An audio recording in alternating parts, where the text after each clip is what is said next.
Bueno, mis hermanos,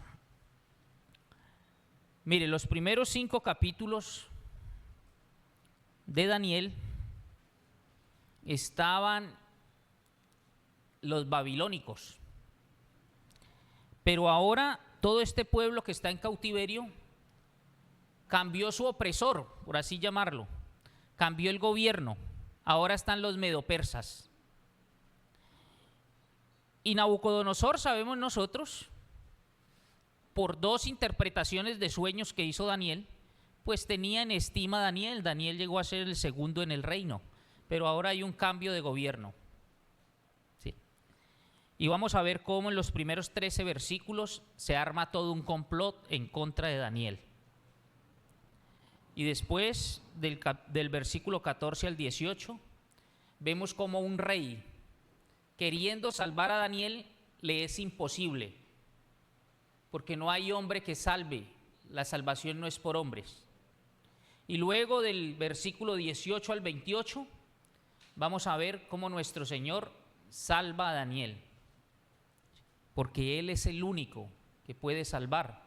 Las salvaciones de Jehová, como lo reconociera Jonás allá en el vientre del gran pez, la salvación es de Jehová.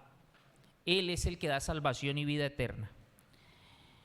Entonces, hay un nuevo reinado y a través de esta historia vamos a ver que el destino del pueblo de Dios. Mire, hoy hay elecciones en el vecino país, ¿no?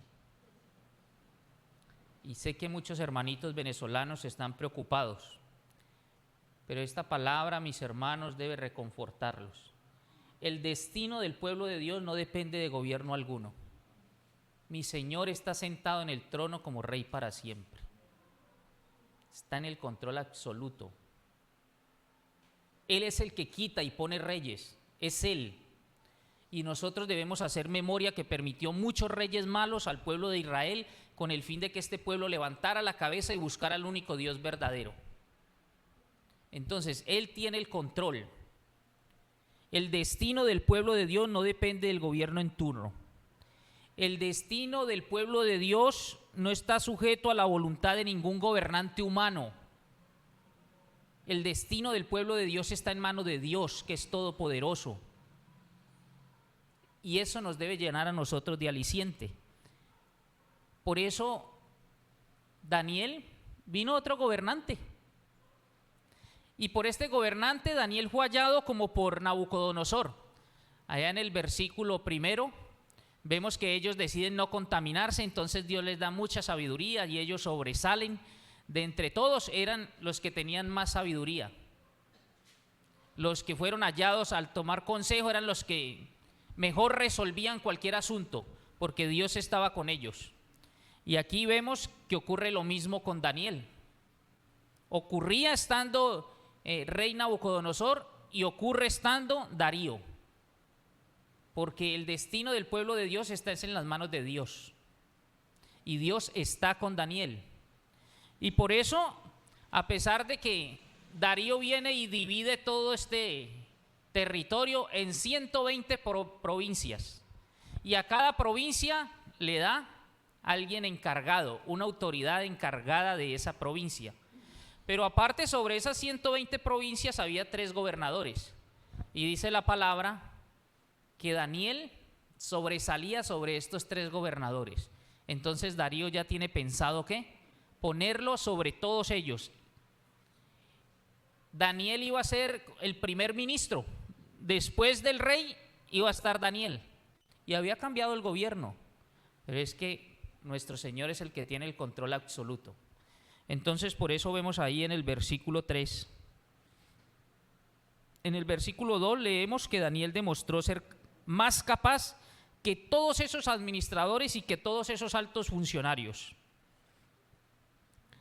Y después, en el versículo 3, leemos que Daniel mismo era superior a estos sátrapas y gobernadores porque había en él un espíritu superior. Dios estaba con él y el rey piensa ponerlo sobre todo el reino. ¿Sí? Y quiero que pensemos en lo siguiente. Mire, Daniel es sacado de Judá, llevado cautivo, pero Daniel toda su capacidad, todos sus dones, todo lo que mi Señor le da, toda la sabiduría, la pone a disposición ¿de quién? Del rey, de todo este pueblo, que dentro podía usted pensar, no, pero es que son los opresores, ¿cómo va a hacer las cosas tan bien si son los enemigos?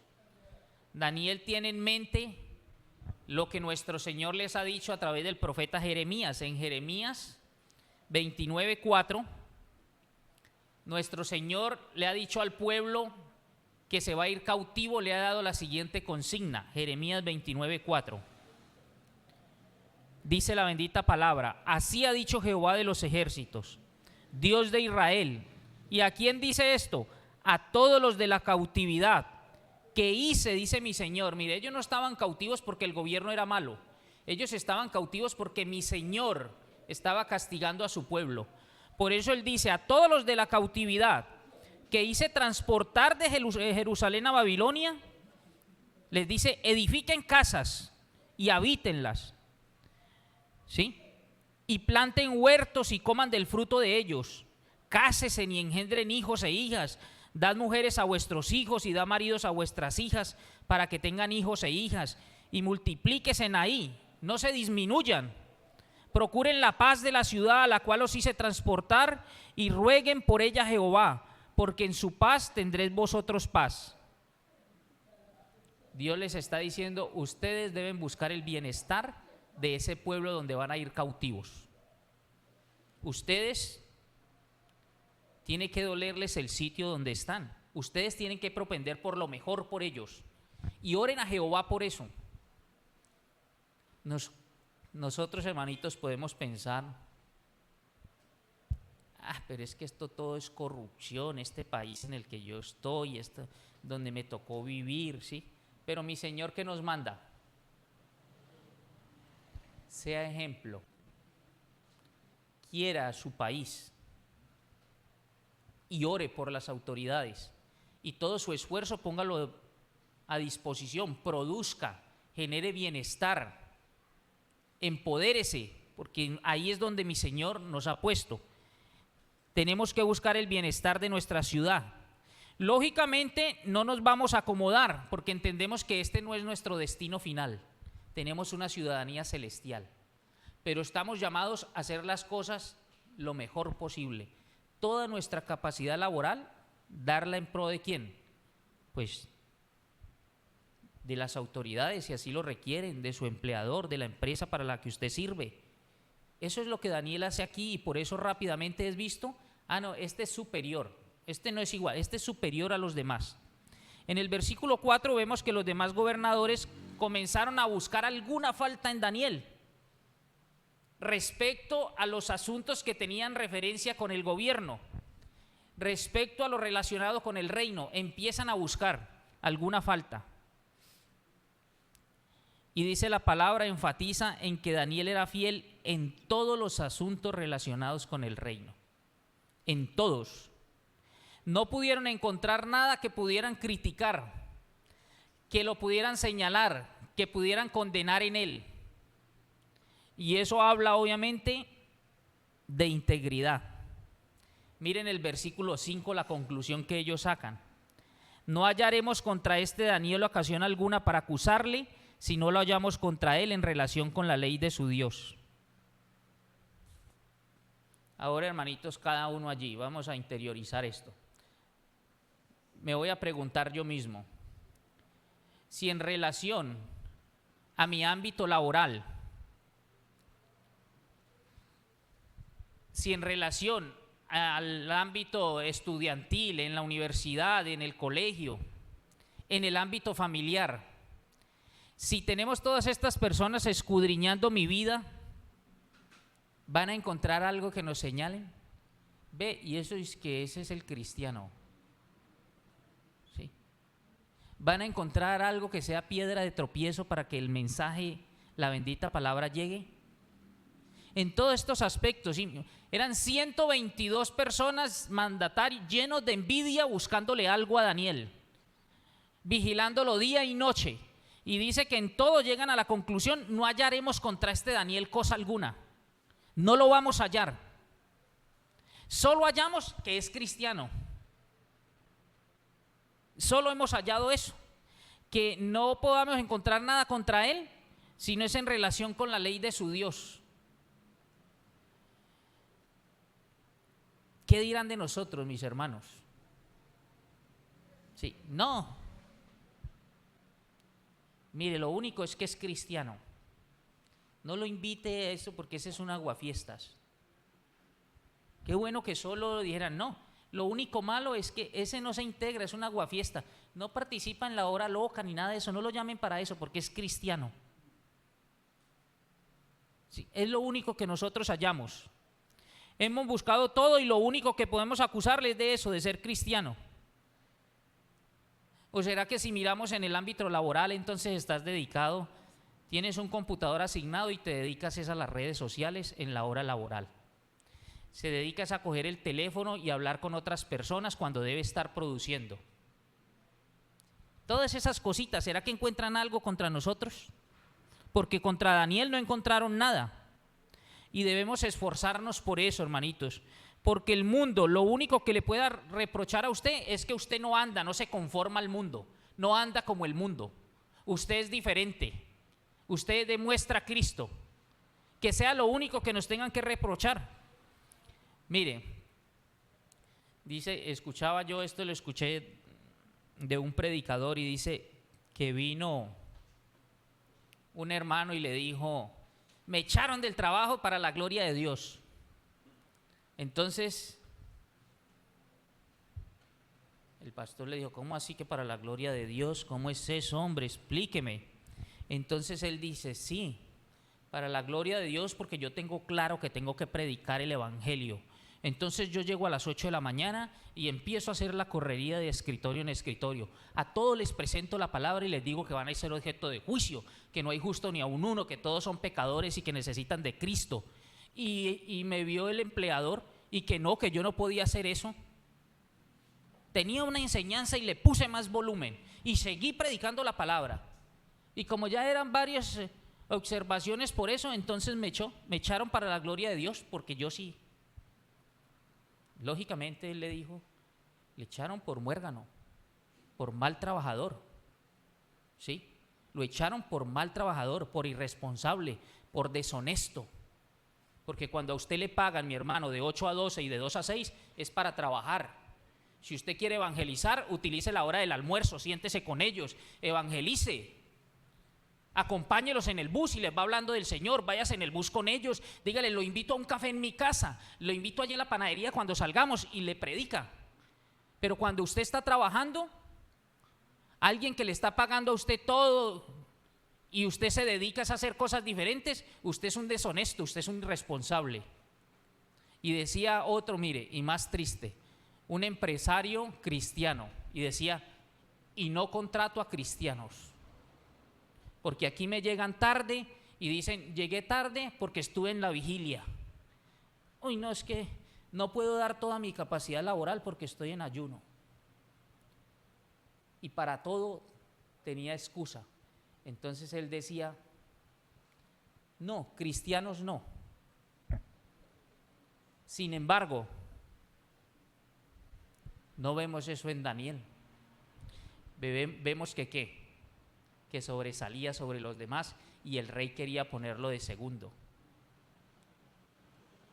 Sí, hermanitos, mire, uno debería estar aquí y deberíamos recibir cartas diciendo, ve, llegó esta carta de esta empresa, tiene 10 vacantes y no quiere sino que sean cristianos, porque son los mejores trabajadores, son los más honestos, son los más responsables, están antes de la hora de ingreso, se dedican el tiempo es a trabajar.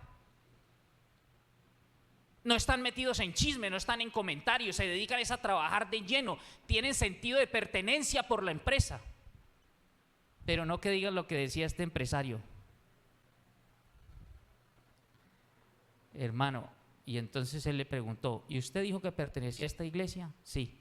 Qué vergüenza, hermano. Que a usted lo echen del trabajo, hermano, por mal trabajador. ¿Sí? Y usted pretende llevar la bendita palabra de esa manera. No. Imagínese usted. No, prefiero no contratarlos.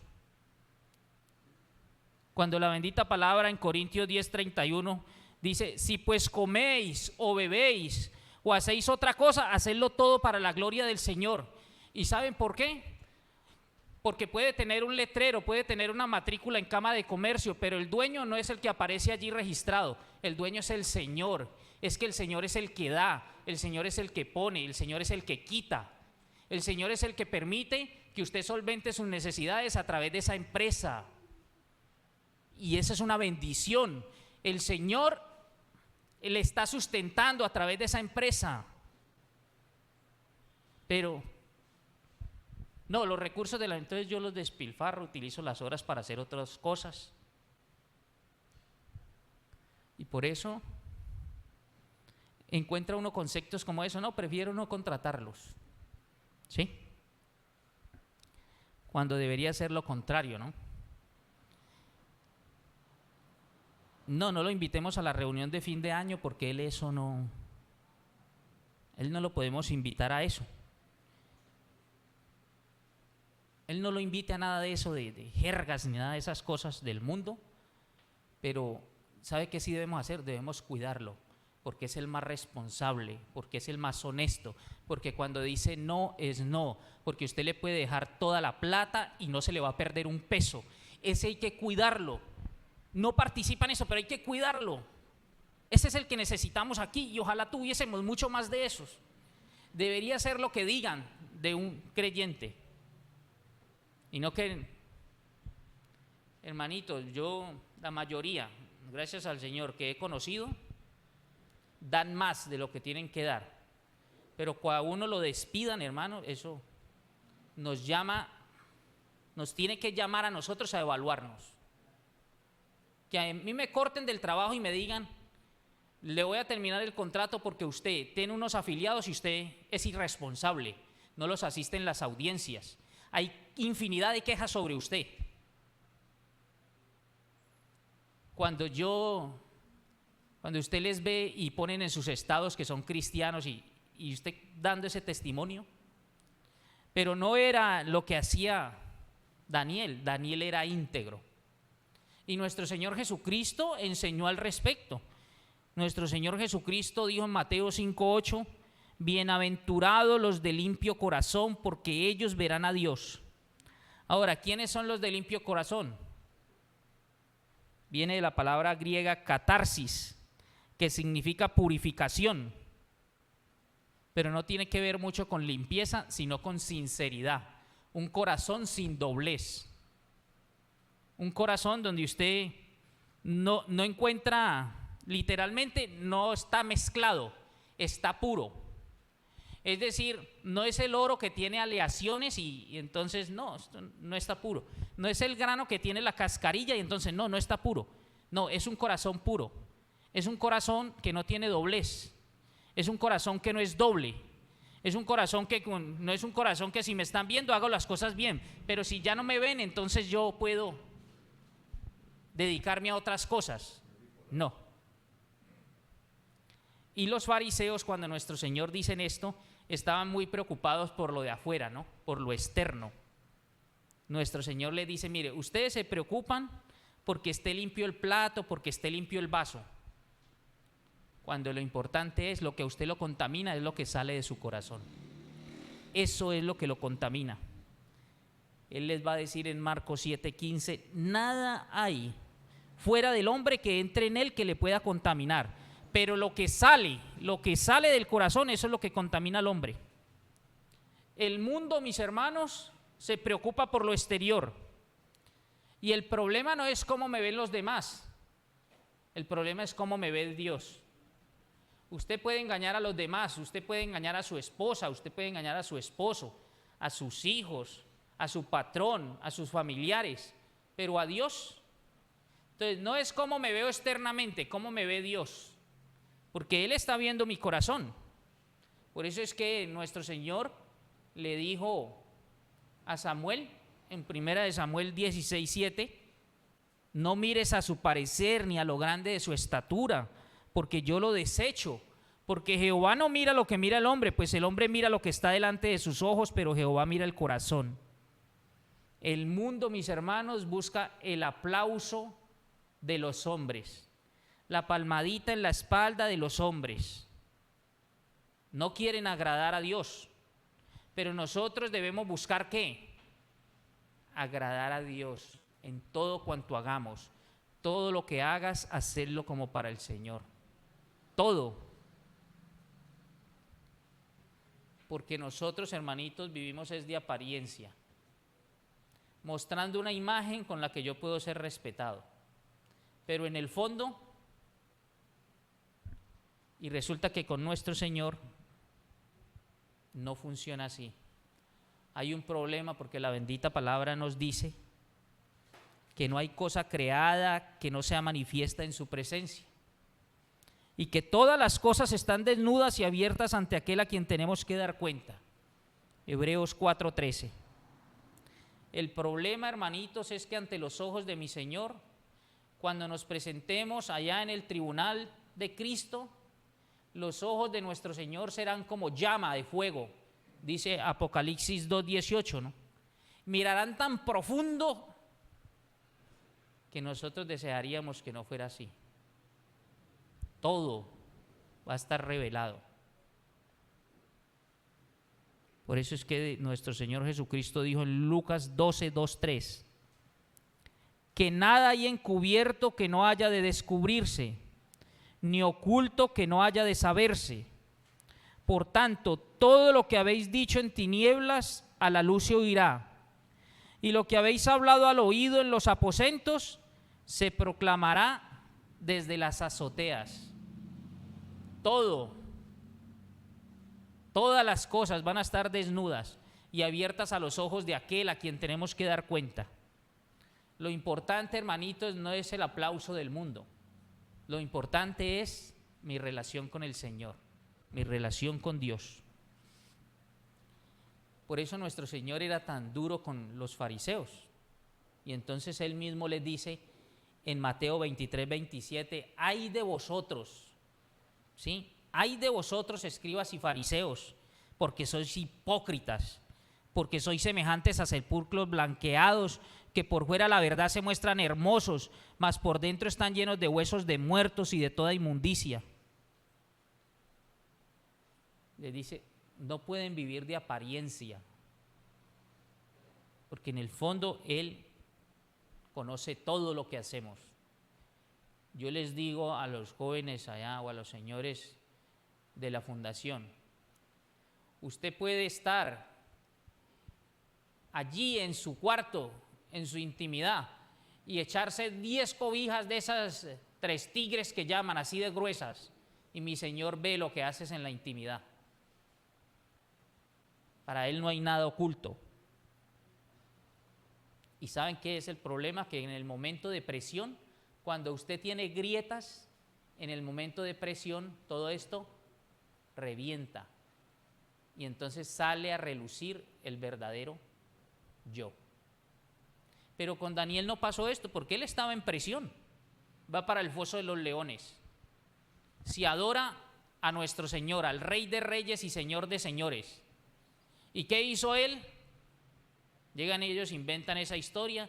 Rey, que usted sea Dios y que sea el Dios más grande, porque en 30 días que nadie adore a otros dioses ni se postre ante otros hombres, solo ante usted, Rey Darío.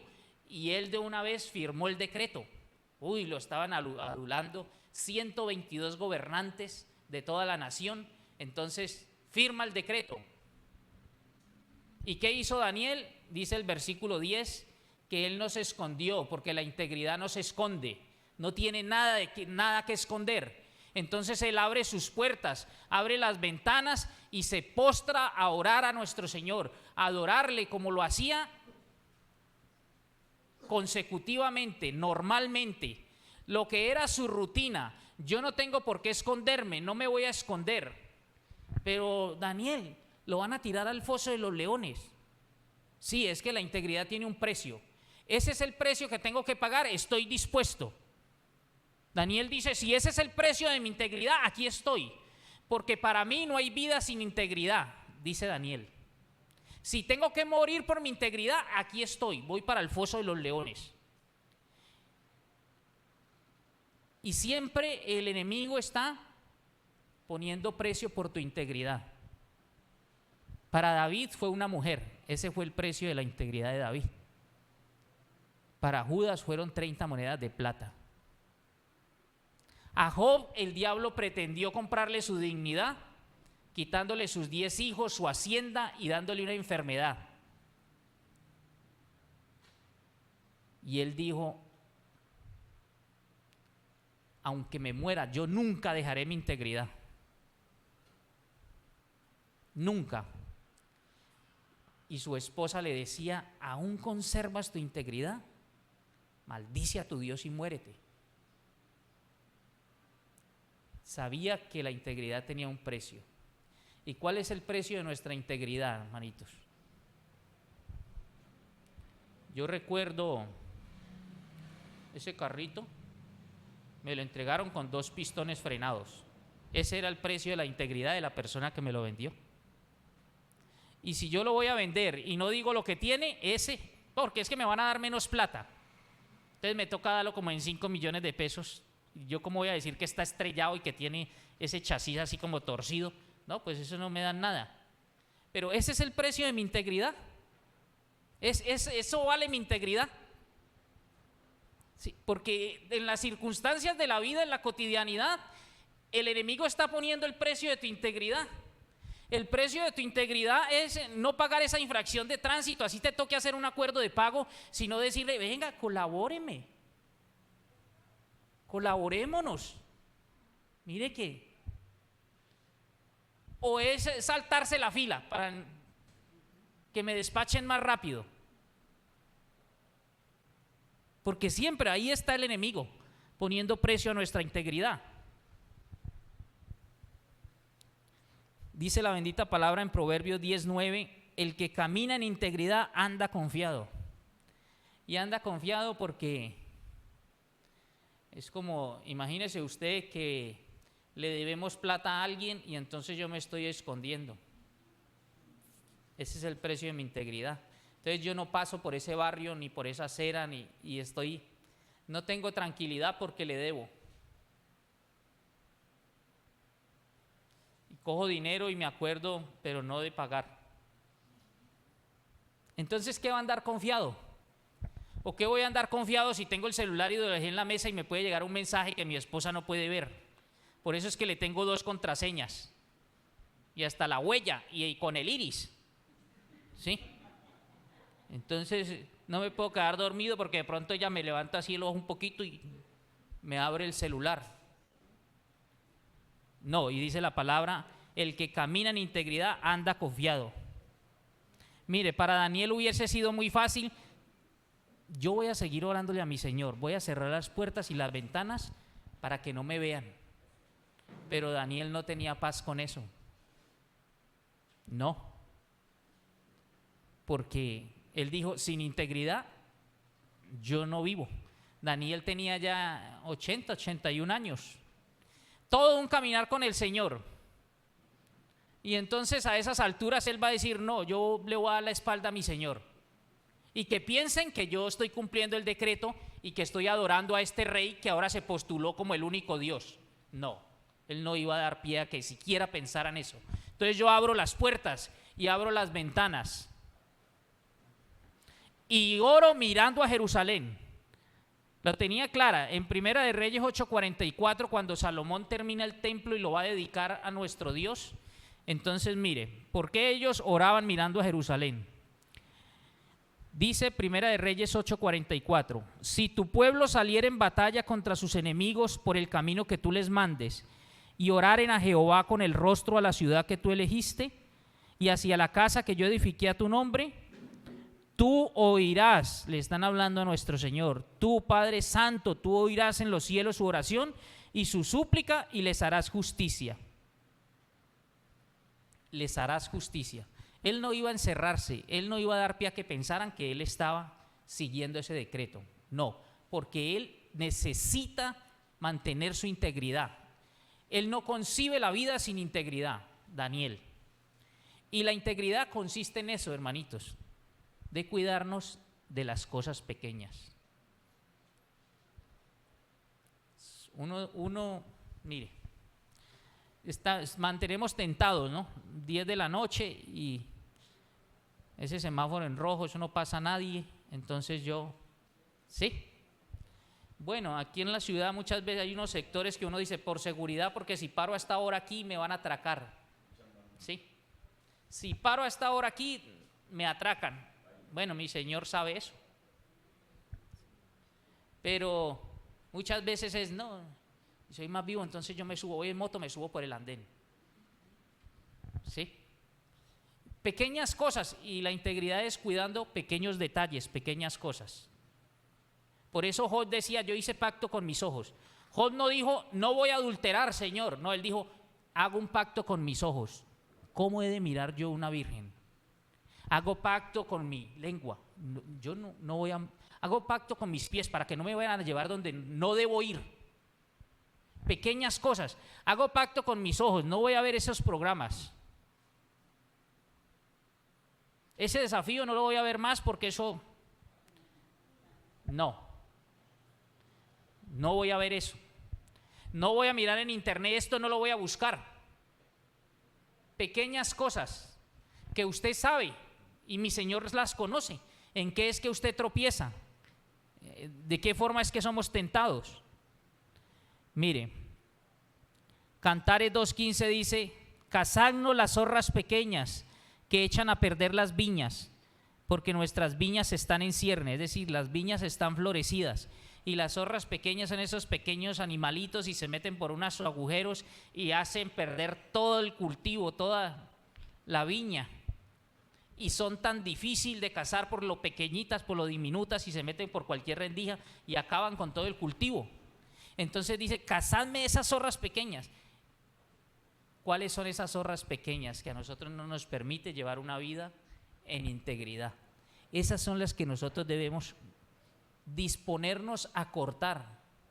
El Espíritu Santo habita en nosotros, tenemos todas las herramientas para hacerlo. ¿Sí? ¿Y sabe por qué? Porque cada pecado que uno permita en la vida le va debilitando. Y es una pequeña grieta que el enemigo va a utilizar para hacer una tronera, una fisura. ¿Y qué pasa si aquí no sale una grieta?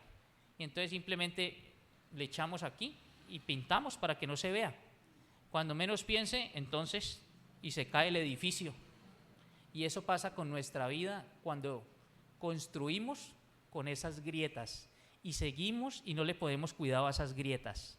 Y cuando viene la presión, entonces, no, se dañó el ministerio.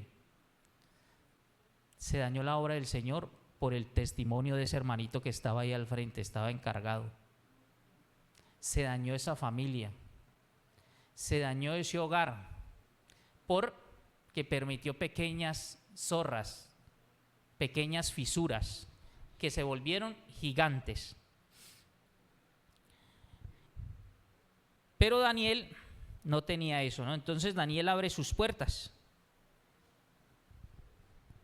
Y eso es muy importante, mis hermanos, porque tiene que ver con el mandamiento que nos da nuestro Señor Jesucristo de ser sal.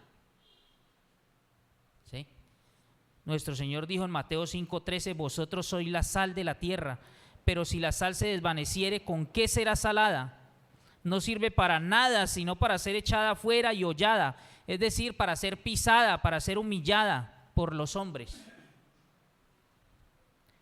La sal preserva los alimentos, nuestros abuelos lo utilizaban para eso, allá en la finca yo me acuerdo no había energía y salaban esa carnita y la colgaban para que no se dañara muy rápido.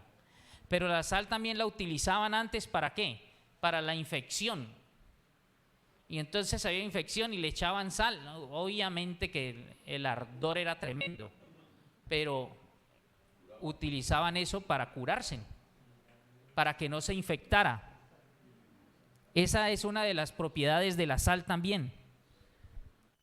Y eso debemos ser nosotros como creyentes.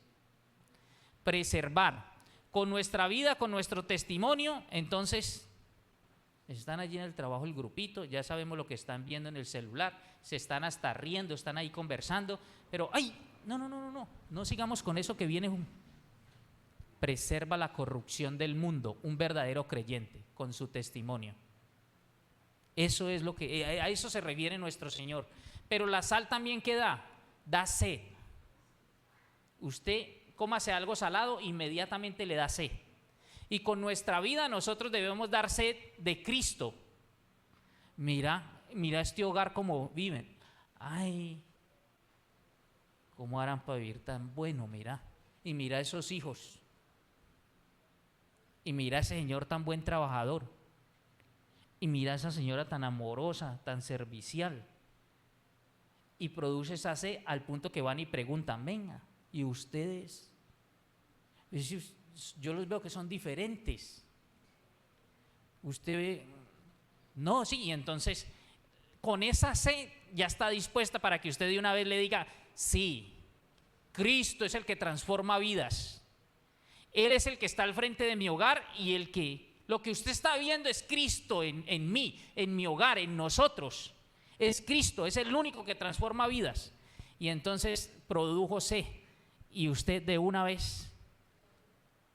Pero hermanito, si no producimos sed, entonces usted va, no, pero va a vivir como usted vive. Me quedo aquí quietico, déjeme aquí sentado. La sal produce sed. Ahora, el segundo punto. Después de este complot, el rey trata de rescatar a Daniel. Mire, Daniel íntegro. Y el rey dice la bendita palabra que hizo hasta lo imposible por rescatar a Daniel. Miren ustedes, cuando el rey oyó el asunto, versículo 14, le pesó en gran manera y resolvió librar a Daniel. Y hasta la puesta del sol trabajó para librarle. Claro, con ese testimonio de Daniel y él queriendo ponerlo de segundo y quería salvarlo pero la salvación no es por hombres. Aquí no es el contexto de la salvación terrenal, de que usted lo salvaron de un peligro, no. Es la vida eterna, es la salvación del alma. Y es lo que nos quiere mostrar el texto. No es por hombres. No. Entonces este rey hace hasta lo imposible, pero llegan estos 122 e insisten, no, eso no se puede derogar, esa ley no se puede cambiar, es ley de Persia y de Meda, no se puede cambiar. Entonces tiene que cumplir, rey, tiene su anillo y el anillo de todos los príncipes y se cumple. Pasó lo mismo que pasó con Esther. Sacaron el decreto para matar a todos los judíos, ya el rey no podía cambiar esa ley. ¿Qué hizo? Sacó otro decreto diciendo, judíos, defiéndase, ármese y defiéndase. Pero no cambió el decreto porque esa ley no se podía derogar, no se podía cambiar. Pero él hizo hasta lo imposible, pero el énfasis está en eso. Trabajó hasta la puesta del sol, dice la palabra, para librarle. Pero estos le rodearon y le dijeron, no, llévelo al foso de los leones porque a usted no va a tener credibilidad. Ningún rey ha cambiado una disposición suya. Y dice, el rey reconoce algo muy real, mire, porque él termina llevándolo al foso de los leones, pero dice que reconoce que él no puede hacer nada, pero Dios sí lo puede hacer. Y dice, el Dios tuyo, a quien tú continuamente sirves, Él te libre. Él dice, no, esto ya no es mío, yo no puedo hacer nada, pero sé que tu Dios te puede salvar. Él no lo estaba diciendo burlándose de Daniel, porque él anhelaba no haber firmado ese decreto. Él lo estaba diciendo conociendo los antecedentes de Daniel, todo lo que había pasado en el horno y todas esas historias que seguramente le comunicaron. Entonces, el Dios tuyo es el que puede salvarte. Luego el rey se fue a su palacio y mire, se acostó, él no quería instrumentos, no quería entretenimiento, no quería nada. Pero aquí también nosotros vemos otra verdad, hermanitos. a pesar de que nosotros estamos en un país que lo podemos comparar con el gobierno de la historia, era un gobierno que tenía empatía con Daniel, tenía empatía con el pueblo judío. Y aquí tenemos un gobierno que no persigue a los cristianos. Pero a pesar de que ese gobierno tenía empatía con los judíos, terminó firmando una ley que no le favorecía a los cristianos, a los judíos. No, pues obviamente él sabía que Daniel seguía al único Dios verdadero y firmar ese decreto era una sentencia de muerte, pero él lo firmó. Y así ocurren nuestros gobiernos y debemos prepararnos para eso. Vienen leyes para legalizar todo eso de la libertad de género. En Canadá ya el padre que no permite a los 12 años que su hijo se cambie de sexo porque así lo siente, le quitan la patria potestad y va a la cárcel. Canadá está allí nomás. Y todo lo que empieza por el norte termina aquí en el sur. Y les puedo garantizar que no va a tardar mucho. Y vienen ese tipo de leyes. ¿Y usted está dispuesto a irse para la cárcel y ser fiel a mi Señor? No. ¿Sí? Eso viene y tenemos que estar preparados. Aquí no hay persecución, pero las leyes ya las estamos viendo. O vaya usted a ver si no le llaman homofóbicos y dice que usted no acepta el matrimonio del mismo sexo. Y lo persiguen y le hacen por las redes sociales en todas las plataformas, por todas las redes sociales, por todas las emisoras y sale en la televisión. Ya, eso es una persecución frontal. Entonces no estamos muy lejos de eso. Pero Daniel no. Mire, y Daniel nos enseña que él no levantó una rebelión contra el gobierno. Él fue fiel a mi Señor, pero no se rebeló contra el gobierno. No. Nosotros, hermanitos, somos fieles a mi Señor, pero el cristiano no está para levantar rebeliones, no está para pretender derrocar gobiernos, no. Estamos es para orar por ellos. Es lo que le dice Pedro en la carta primera de Pedro 2:13, que dice: por causa del Señor, someteos a toda institución humana, ya sea al rey como al superior. Cuando Pedro escribe esto, ¿sabe quién estaba gobernando en Roma? Nerón, que fue el perseguidor más acérrimo de los cristianos. Y él dice: someteos al rey, someteos a toda institución humana, al rey como al superior. Debemos, hermanitos, permanecer firmes en la voluntad de mi Señor, pero no atacar el gobierno. Hay que orar por los gobernantes, entendiendo que mi Señor está en absoluto control, está sentado en su trono como rey para siempre. Y vamos a dejar ahí, hermanitos, porque ya me pasé. Nos queda pendiente versículo 18 al 28. Esperemos terminarlo esta semana. Padre Santo, amadísimo Dios, te damos las gracias, mi Señor, por tu bendita palabra.